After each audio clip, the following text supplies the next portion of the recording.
industry. So there were a lot of these moral hazards, but a lot of them got started because of government. And they never would have been able to grow to the extent that they did if it wasn't for government. And of course, one of the very reasons that so many financial institutions are in trouble, so many of the major banks in this country, and of course all of our major banks would already be insolvent. They would already be broke if they hadn't got money from the government and if the Fed hadn't been buying up all these assets.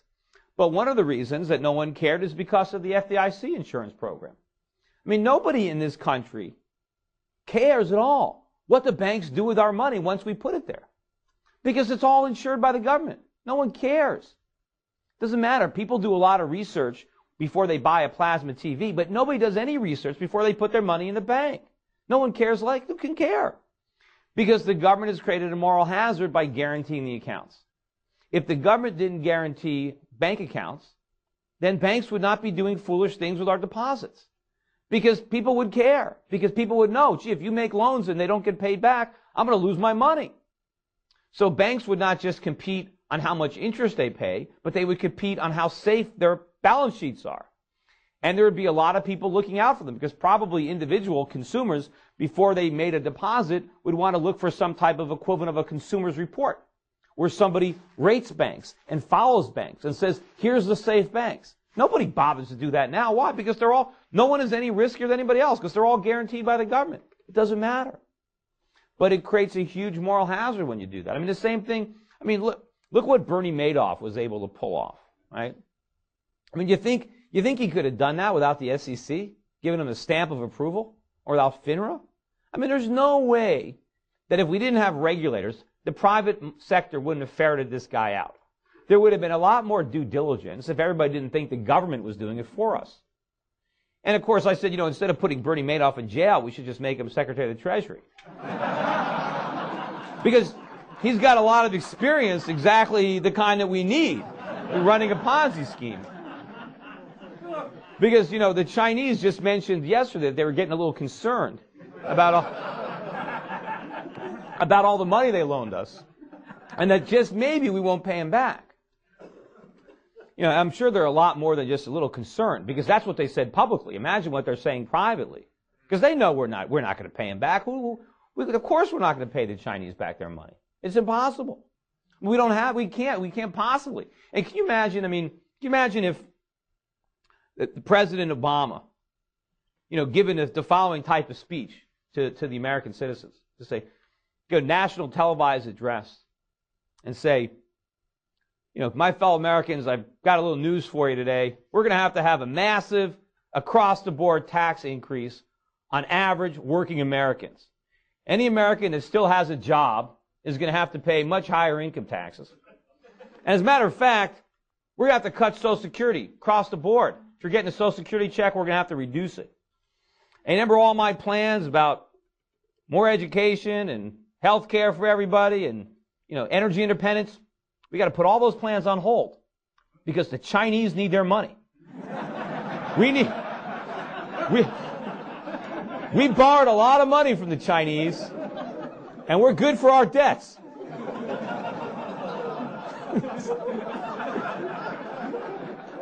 They worked hard for that money, and they loaned it to us, and we're going to pay it back. Now, that's going to require a big sacrifice on our part. Does anyone think that we're going to do that? What, are they kidding me? We're going to tell the Chinese? We're going to say, you guys are predators, predatory lenders. We need a modification program. We need to cram down on this. You never should have lent us all this money. You know we can't pay it back. It's not our fault. The Chinese know this. The Chinese, they can't even vote in our elections. Why are we going to care what they think? We're going to tax voters to pay non-voters? So the Chinese know they're in this box. The U.S. government, we don't pay our bills. We're like Bernie Madoff, right? People loan us money. How do we pay it back? We borrow more. Right?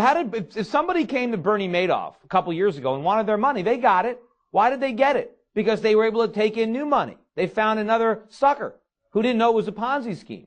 Same thing the U.S. government does. Every time a bond matures, We just go sell another one. And every time we need to pay interest on the national debt, we go borrow that too. Well, it works until nobody wants to lend us any more money. Then we're going to have to default, just like Bernie did. And there's only two ways we can default. We just legitimately don't pay, or we print money. That's it. There's only two ways to repudiate your debt. There's no way we're going to pay the debt. The Chinese have to know that. And we're going to figure that out. But anyway, let me get back to it. I keep going off on too many tangents. But, all right, so the free market, that's where I was, the free market was getting the blame for a problem that was created by the government. And what's happening now, of course, is the government is using this economic crisis that they caused to get even bigger, to grow their power, to expand, to come to our rescue, to save us from the evil forces of capitalism with government, with socialism. And, you know, when you listen to Barack Obama, I listened to his most recent speech, and a lot of what he said was true. He talked about the fact that we need a genuine economy. We can't have a false prosperity. We can't have a prosperity based on debt and spending. We need to have a sound foundation. All that was true. But then, of course, everything else he said is wrong. I mean, he wants the U.S. economy to have a sound foundation, but he wants to be the one that builds it.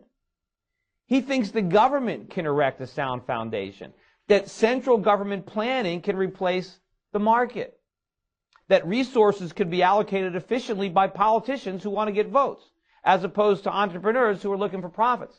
Right? He wants to replace the invisible hand with the hand of the state, and he thinks that he could do it better. I mean, the problem is, sure, we had a phony economy. That's true. We had a phony economy because of the government, because the government undermined our productive capacity, undermined our ability to save, undermined our ability to manufacture, and nurtured and cultivated the consumer bubble, the service sector economy that we had that's now collapsed. And it's not government that's going to restore it. We need free market forces. The government right now, everything that they're doing, what is the government trying to do right now? They want to bail people out and they want to stimulate. Well, the bailouts are the worst thing that you can do because they want to bail out companies that should fail, that should be bankrupted. Bankruptcy is a good thing. It's the way the market cleanses the economy of companies that shouldn't be there. Why shouldn't they be there? Because they're not generating profits. They are not effectively utilizing resources. Those resources need to be freed up. Right now they're being held hostage. We need to free them up so that we can use them productively. You know, they say, oh, we can't let General Motors go bankrupt because some auto workers will be unemployed. Well, I mean, we don't want work just so we can have a job. We want work because we can produce something.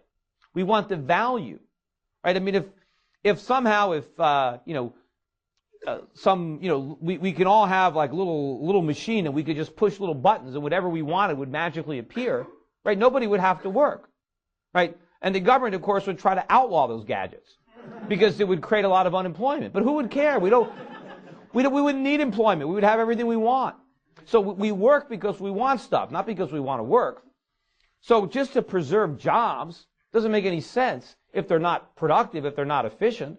Now, I can understand why some of the auto workers would want to preserve their jobs if they're being overpaid. I certainly can understand why a lot of these executives want to preserve their jobs.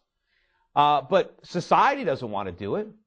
The government shouldn't be doing it. We need to let companies go bankrupt. And when I talk about letting, General Motors go bankrupt, and of course, I was predicting that they would go bankrupt 5 or 6 years ago. I knew they couldn't survive.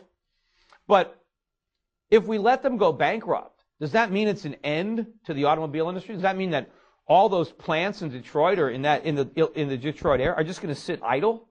That all those skilled workers are just going to sit there and nobody is going to try to hire them? Of course not. What would happen if we let General Motors go bankrupt is that some entrepreneurs would step up and buy up the assets out of bankruptcy